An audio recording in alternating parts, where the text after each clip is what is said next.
Kuasa hukum para terdakwa dalam kasus pembunuhan Brigadir Yosua Huta Barat menyinggung perihal profil, kepribadian hingga sifat-sifat Yosua di persidangan.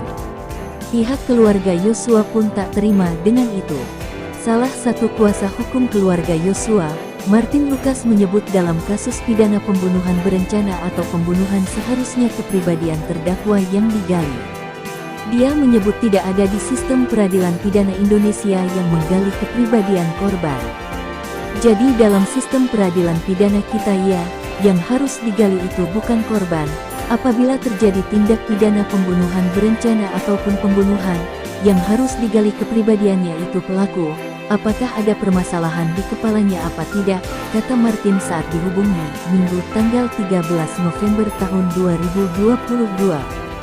Jadi gini sistem peradilan pidana Indonesia yang hukum rakyat ini, tidak ada pernah yang digali itu korban kepribadiannya. Kenapa? Karena kita ini hukum tertulis hukum kita itu hukum yang tertulis, yang digali itu adalah sesuai dengan pasal 340, Kitab Undang-Undang Pidana itu, adalah apa yang dilakukan oleh terdakwa, apa yang dilakukan oleh tersangka, bukan apa yang dilakukan oleh korban, sambungnya. Martin menyebut kepribadian terdakwa justru sangat penting untuk digali. Karena, kata Martin, kepribadian terdakwa akan menentukan hukuman yang nanti diterima. Dalam hal ini, kenapa yang paling penting itu untuk digali adalah kepribadian para terdakwa.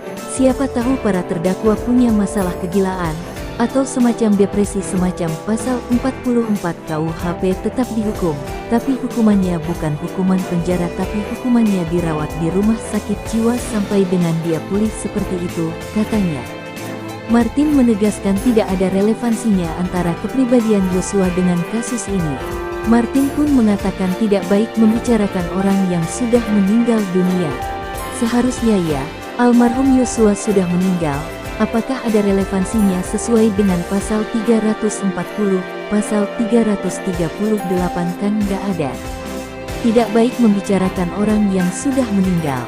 Secara budaya ketimuran tidak baik membicarakan orang meninggal, yang diomongin adalah korban, sehingga korban tidaklah layak untuk diprofiling sebagai pelaku, ungkap Martin. Tim kuasa hukum Bribka Riki Rizal bertanya kepada para ajudan Ferdi Sambo, apakah pernah dibentak oleh almarhum Brigadir Yosua Huta Barat. Ajudan Ferdi Sambo bernama Daden Miftahul Haq menjawab pernah dibentak Yosua.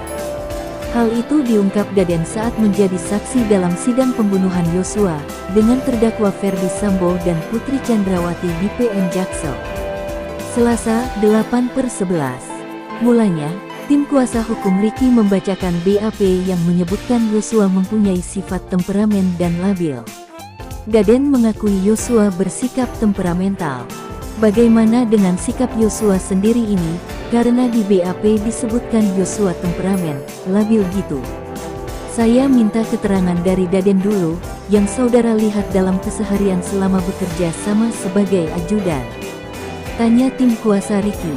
Siap. Ketika saya ada masalah seperti itu dengan Yosua yang saya lihat saya menenangkan, karena saya tahu sifat labilnya Yosua, Pak. Bulan Desember itu banyak kegiatan suka pukul-pukul ART itu kadang saya sudah seperti itu sih Pak, jawab Daden. Kemudian tim kuasa hukum Riki bertanya apakah para ajudan pernah dibentak oleh Yosua. Daden mengaku pernah. Pernah nggak saudara dibentak gara-gara selip ngobrol sama Yosua dalam keadaan capek begitu? Tanya tim kuasa hukum Riki. Dalam sidang Ferdi Sambo, tim pengacara Putri juga menggali informasi perihal kepribadian Yosua.